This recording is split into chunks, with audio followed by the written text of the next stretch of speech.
Hey guys, how's it going? So today was a busy day for sports fans such as myself. My Bengals started out the morning in London against the Washington Redskins, where unfortunately they ended the game in a 27-27 tie. And Game 5 of the World Series was tonight, and I was able to watch that on my iPad with the Cubs managing to force Game 6. So I'll be looking forward to seeing that game when that happens. And then what I had on my TV tonight was WWE Hell, and that's what I'm going to break down for you in this video. It was, I think, Raw's second exclusive pay-per-view since the brand split, and I'm going to break it down match by match and see what I thought overall as the show as a whole. And without any further ado, let's get into it. The first match was on the kickoff show. It was a 6-man cruiserweight tag team match with the team of Dorado, Sin Cara, and Cedric Alexander taking on the team of Tony Nese, Drew Gulak, and Arya Daivari. And a really fun match, really exciting, fast-paced, high tempo, lots of cool spots. The true stars in this match, to me at least, were Cedric Alexander and Tony Nese. These guys are probably the most athletic cruiserweights in the entire division, and this match, I think, did a great job of highlighting both of them, but mainly highlighting Cedric Alexander. Alexander, I've been a big fan of his ever since he was in Ring of Honor, and then seeing him in the Cruiserweight Classic, and now on the main roster in WWE is awesome. And when he came into the ring on the kickoff show, he got a really good ovation from the Boston crowd, and he showed why he got that ovation. He had some really cool spots, and he picked up the win for his team, and I could see Alexander being the face of the Cruiserweight division in the future, and a rivalry between him and Nese is, I think, a moneymaker down the line once Perkins and Kendrick get out of the spotlight. But yeah, solid match on the kickoff show, and then once the main show started, it was the U.S. title match in a Hell in a Cell between Roman Reigns and Rusev, and the match itself was really good.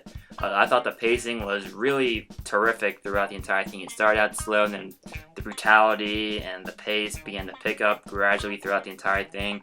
And in the end, Roman Reigns was able to counter out of a accolade that Rusev had on him on steel stairs in the middle of the ring with a chain, and he managed to counter out of that and spear Rusev off the steps into the ring and pin him for the 1-2-3.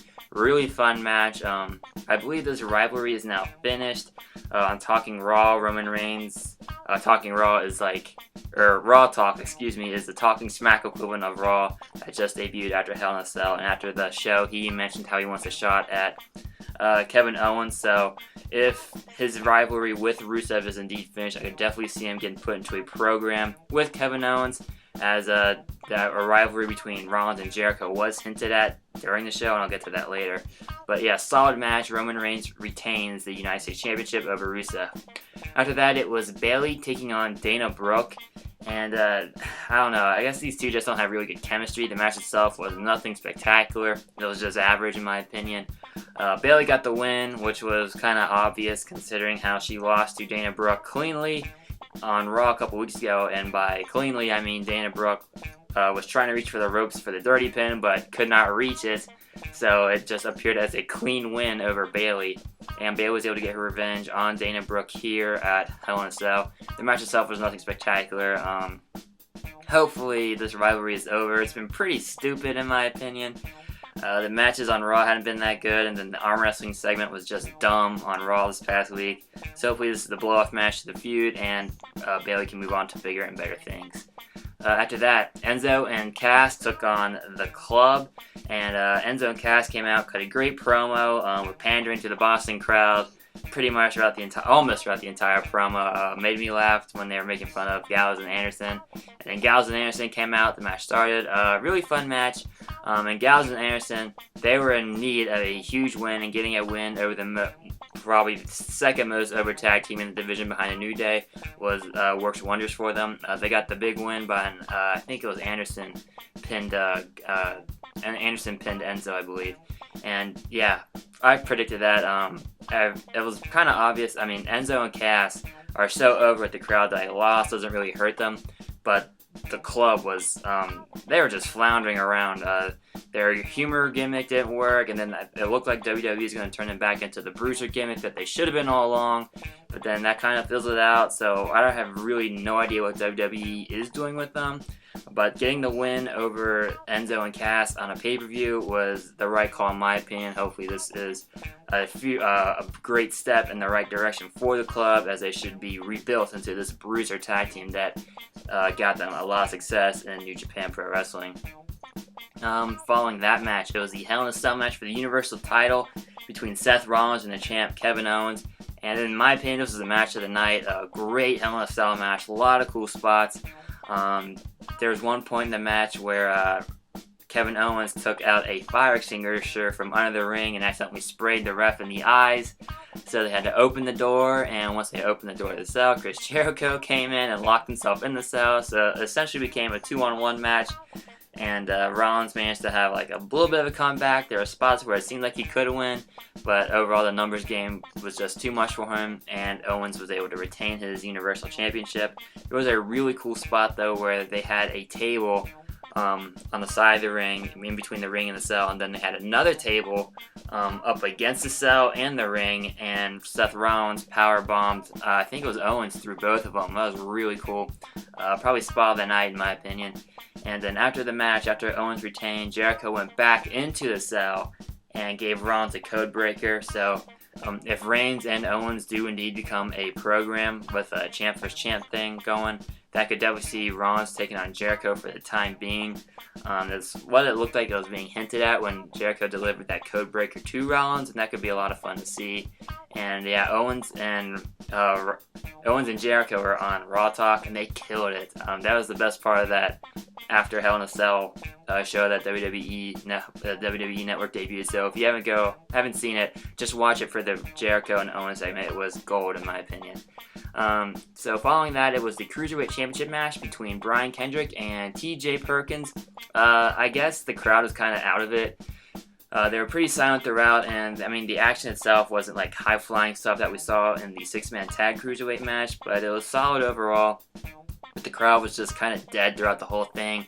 And in the end, Brian Kendrick was able to make TJP submit to the Captain Soak submission hold after he faked an injury after missing his move called Slice Bread number 2. There was a period where it was like maybe like a couple minutes where the ref was checking on him, and TJP got impatient, I guess, and went over to him. That's where Kendrick took advantage and managed to put him in a submission hold, resulting in TJP tapping out. So it should be interesting to see what this rivalry does now that the roles have been reversed. Instead of Kendrick being in chase mode, is now TJP in chase mode. And hopefully this gives us some more character into both of these cruiserweights. And we got glimpses of more character with Kendrick, but TJP still has a lot of work to do on his character, in my opinion. His promos really come off as scripted, which is not good. You want to sound natural when you're giving a promo, but TJP just sounds scripted and rehearsed. So hopefully him being in chase mode can free him up a little bit and make him more comfortable with this character as the rivalry progresses. After that, it was the Tag Team Championship match between The New Day and Sheamus. And this match was pretty solid throughout. I thought it was going really well until the end. The end I thought was just really dumb. Cesaro had Xavier Woods in the sharpshooter. And then Sheamus was clearing house on the outside. He hit Big E with the trombone, and then Xavier Woods came in and he attacked Sheamus, and the referee saw that, so he called for the bell, making it a disqualification victory for Cesaro and Sheamus. But as he was calling for the bell, Xavier Woods tapped out. So it looks like a rematch is going to be happening somewhere down the line. I just thought the ending was really dumb. It really kind of deflated what was a pretty solid match up until that point. But the New Day's tag team reign continues. Looks like, or for now at least, looks like they're going to be on pace to break Demolition's record. And as for Cesaro and Sheamus, I see them getting maybe one more rematch against the New Day before splitting up and re-engaging their rivalry, because they never really got that match 7 winner from the last pay-per-view. I think it was it Backlash? I forget. Clash of Champions, when that match ended in a draw. So I say one more rematch between Cesaro and Sheamus with the New Day, and then after that, Cesaro and Sheamus finally have their best of 7 finale match. Following that, it was the Hell in a Cell Women's Championship match between Charlotte and Sasha Banks. This match itself, it was good. I mean, their matches on Raw and SummerSlam and NXT were, in my opinion, a lot better than the one we saw tonight. So they each made their entrance into the ring, and as the cell was being lowered, Charlotte attacked Sasha, forced her out of the ring and out of the cell's capacity. So they were on the outside of the cell. They battled in the crowd for a little bit. It looked like they were going to climb to the top of the cell, but it was just a tease as Sasha managed to knock down Charlotte from like not even halfway up. And then Charlotte powerbombed Sasha off the cell through the announce table, and the match itself had a really hot start, but then as hot as it got, it just started to fizzle out really quick. There was like a period of like maybe 5-10 minutes where they were just like Sasha and Charlotte. Well, Sasha was like crawling around to the front of the cell. Charlotte was following her. They put Sasha on a gurney to wheel her out. So the winner of the match was going to be declared Charlotte by forfeit, but Sasha got off the gurney, got into the cell, and the match officially began.